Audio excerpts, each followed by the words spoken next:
Welcome to JC Cycle. My name's Josh, and behind the scenes is Courtney. So we wanted to introduce to you the bike that we will be building, modifying, whatever you want to call it, for the Wango Tango show at the Buffalo Chip this August in Sturgis. We saw it on Instagram and we were immediately stoked. Like, that's definitely something we got to be a part of. We've had Goldwings in the past and never really modified them, just kind of, you know, fixed them up a little bit. But this one will be a little bit more in depth. We'll do a little more on that later. But this is just kind of an introductory video showing you the bike. 81 GL1100 Goldwing. This is the standard model. Doesn't have all the Tupperware like the big touring one that you see typically, which is fine for us because we're gonna get pretty deep into a Goldwing, which is probably not the smartest thing, but that's what we're gonna do. We also plan to be giving this bike away after Sturgis. So stay tuned. If you're into it, cool. Comments are always welcome. Be sure to subscribe, like the video if you like it, and then click the alert button. That way it can notify you every time we post something else to YouTube.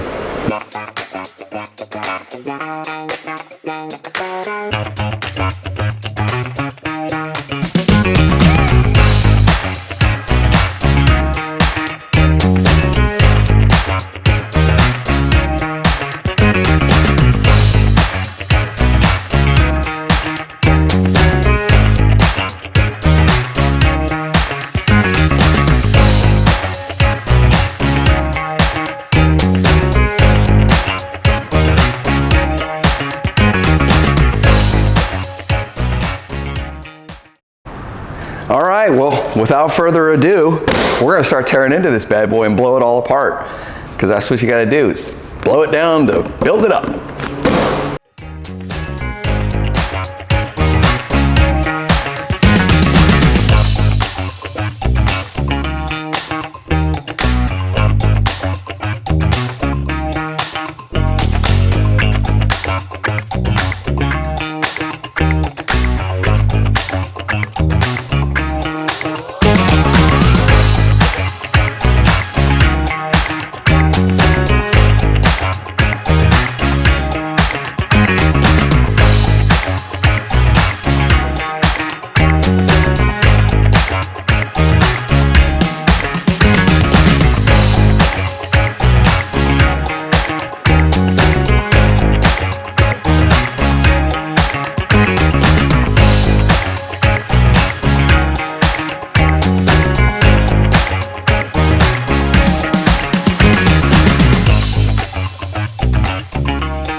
All right, so we've pretty much got her all blowed apart. There's going to be a considerable amount, namely the whole front end is coming off, and it'll be a little something different. We've enlisted the help of our friend TPJ Customs, Brian, an amazing dude and an amazing fabricator, designer, builder. Pretty much anything you could think of, he can find a way to make it work or make it. It's unreal, so we're really lucky to have him involved. We've already been in a little discussions on where we're going to go with it, and I think we have an idea of where this is going to be heading. There's going to be a different front end, completely wheel and all, so I just don't want to be pushing it around the shop or having it sit on the lift for, you know, however long it takes to get everything back together. But there is going to be some frame modification, which is pretty exciting. I don't see too many people doing a whole lot of fabrication and customization on old Goldwings, namely because of the price. I mean, these bikes aren't super expensive. You can pick them up mega cheap off your Craigslist, Facebook. So maybe doing all this to an old Goldwing may not be the smartest move, but that's what we're good at. Not the smartest of moves. Yeah, so I mean, I thank you guys for watching, and like I said, subscribe, like the video, comment below on what you think we might be doing, what you think might be cool. Let us know what you think. Also, don't forget to hit the alert button so that you'll be notified each time we drop a new video along the journey of this bad boy. So it's got a long ways to go, and hopefully it doesn't suck. We'll find out. Thank you guys so much for watching. This is Josh from JC Cycles. We'll see you next time.